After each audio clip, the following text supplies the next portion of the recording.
As a deputy to the National People's Congress, China's top legislature, Cao Renxian, also the chairman of Sungrow Power Supply Corp. Limited in East China's Anhui province, has been dedicated to promoting renewable energy power generation.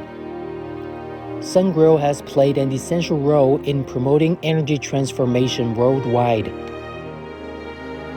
今年两会我带来的建议，一方面是集中在这个科技体制创新方面还有主要是集中在双碳目标，特别是关于这个可再生能源的价格形成机制以及价格改革方面提了一些意见和建议。